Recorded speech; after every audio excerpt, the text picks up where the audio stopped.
right mazimbabweans mune drama iye Chivhayo akukuparirai manje yo Daisy ameno zvaika zvonzi aibata vana vamutukudzi zvisiri izvo uchinji kana muchikuti memba nyaya iyayi handiti so Daisy akabva atotengerwa mota naWicknell Chivhayo fortuna latest yayi ende vanhu vakatanga kutaura zvese yowe mazodarirei yowe vamwe vachiti wagona zvako asi nyika isengati pakurwadziwa but ndiri kutoona kuti vanhu vatooneka tsika ikako ende vanhu vari kutokura nazvo. Nhasi ndiri kusangana nauyo former MP zvekare wekuZANU-PF anoitwa Killer Zivhu ari kubuda kutaura pane nyaya yemukadzi uya yekubuda achirova mwana nechidanda muzvona. Saka ndiye nyaya ari kubuda kutaura kuti condemning the act but considering the context poverty and frustration drove her to desperation. She needs counseling, not prison. Mother and child will suffer more if separated. I am offering 2.5 to help her start a new life. We are not Zivhu because 2.5 yatone nguva ichingoofwa one. I still remember pane mumwe munhu akatomboofwa futi 2.5 iyo handizoziva hangu zvakazofamba nesei. Pozoti pano pakanzi amene vanhu vakanzi vanga vasungwa chinzi pane munhu anga akandivhara chichi zvakanzi mapurisa akamusunga ndine 2.5 futi yenyu kuno.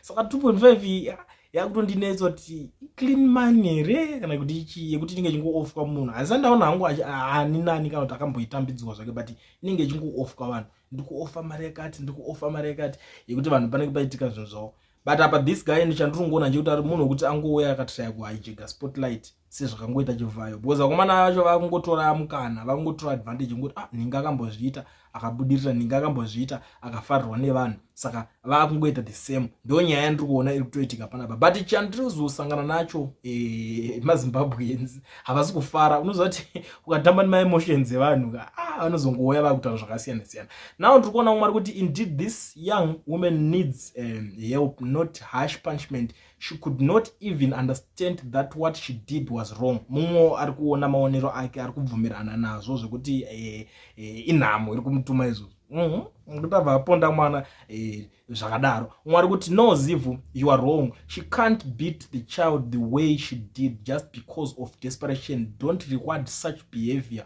You are promoting abuse on children. She should go to prison, period.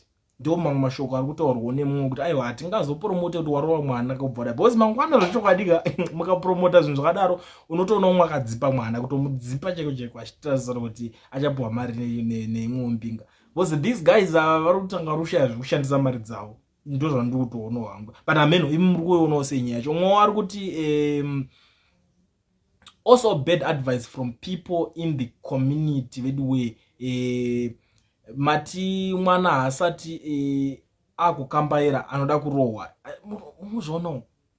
Saka mwana ari kumupa training yekuti akambaira hana arachatadza kachechika dikidiki training yake inofanira kurohwa pakaipa vada zvanzi munoraisa vana nekurohwa kunzoku vedu nemadhiri amatanga kuita ekubhadhara vanhu vanenge vapara mhosva dzakadai swedzi. Exactly ndo zvimwe zvinhu zvatiri kutotaurawo.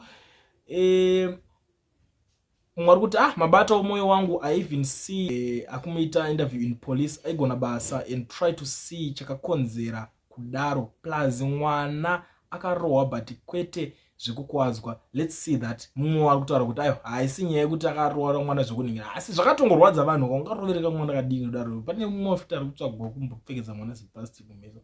Vanhu vese ari kuningirira zvava nyore kuwana mari ndikapara mhosva kana kuti ndikanzwisa tsitsi pamberi pekamera vanhu vakutondipa mari. Zimbabweans mune drama akanaka. You are promoting bad behavior. Some people will start to mistreat their children to justify a situation so that they can get carrots for that. Mumwe ari kutaura kuti izvozvo zvimuri kukanganisa vakomana. Led needs a correctional prison.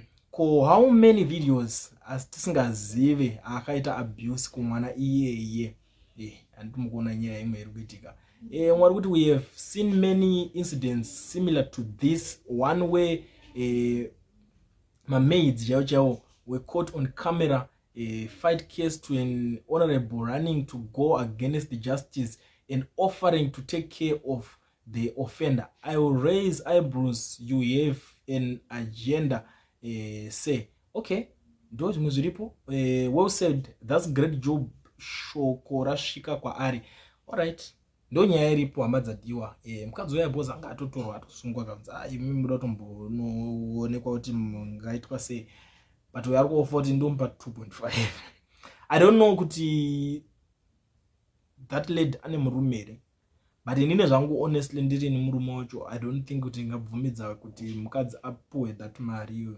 Ndakatarisa ndozoti hayo unondipengera hakuna mari iri kuuya. Chero agoda ndotomuza handiti bosi muZimbabwe tuma marriage tocho chip ndito nema ndoti ndakuenda ndatoti mofamba tofamba zvakanaka ne 2.5 iyo nema offer iyo. Hazvina kana basa, it's not about amount but it's about zvinhu zvacho. Unga promoterwa kudaro, try to do something.